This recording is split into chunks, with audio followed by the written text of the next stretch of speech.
They call me the tornado chaser. When the wind is up and conditions are right, I get in my car and follow violent storms.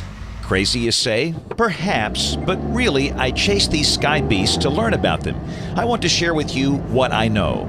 Tornadoes are rapidly rotating columns of air that form inside storms, then connect with the ground via a funnel of cloud. When that happens, they tear across the earth, posing a huge threat to life and property. Because of this, there's a great deal of research into these phenomena. But the truth is, there's still a lot we don't know about how tornadoes form. The conditions that may give rise to one tornado won't necessarily cause another. But we have learned a lot since people first started recording tornadoes, like how to recognize the signs when one is brewing in the sky. Are you coming along for the ride? Tornadoes begin with a thunderstorm, but not just any thunderstorm.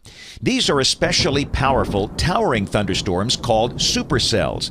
Reaching up to over 50,000 feet, they bring high-force winds, giant hailstones, sometimes flooding, and great flashes of lightning too. These are the kinds of storms that breed tornadoes, but only if there are also very specific conditions in place. Clues that we can measure and look out for when we're trying to forecast a storm. Rising air is the first ingredient needed for a tornado to develop. Any storm is formed when condensation occurs. The byproducts are the clouds. Condensation releases heat, and heat becomes the energy that drives huge upward drafts of air. The more condensation and the bigger the storm clouds grow, the more powerful those updrafts become. In supercells, this rising air mass is particularly strong. As the air climbs, it can change direction and start to move more quickly. Finally, at the storm's base, if there is a lot of moisture, a huge cloud base develops, giving the tornado something to feed off later, if it gets that far. When all these things are in place, a vortex can develop, enclosed by the storm, and forming a wide, tall tube of spinning air that then gets pulled upwards. We call this a mesocyclone. Outside, cool, dry, sinking air starts to wrap around the back of this mesocyclone, forming what's known as a rear flank downdraft. This unusual scenario creates a stark temperature difference between the air inside the mesocyclone and the air outside, building up a level of instability that allows a tornado to thrive. Then, the mesocyclone's lower part becomes tighter, increasing the speed of the wind. If, and that's a big if, this funnel of air moves down into that large, moist cloud base at the bottom of the parent storm, it sucks it in and turns it into a rotating wall of cloud, forming a link between the storm that created it and the earth.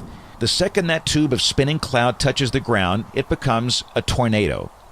Most are small and short-lived, producing winds of 65 to 110 miles per hour. But others can last for over an hour, producing 200-mile-per-hour winds. They are beautiful, but terrifying, especially if you or your town is in its path. In that case, no one, not even tornado chasers like me, enjoy watching things unfold. Just like everything, however, tornadoes do come to an end.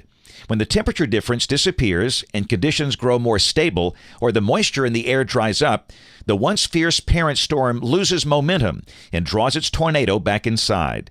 Even so, meteorologists and storm chasers like me will remain on the lookout, watching, always watching, to see if the storm releases its long rope again.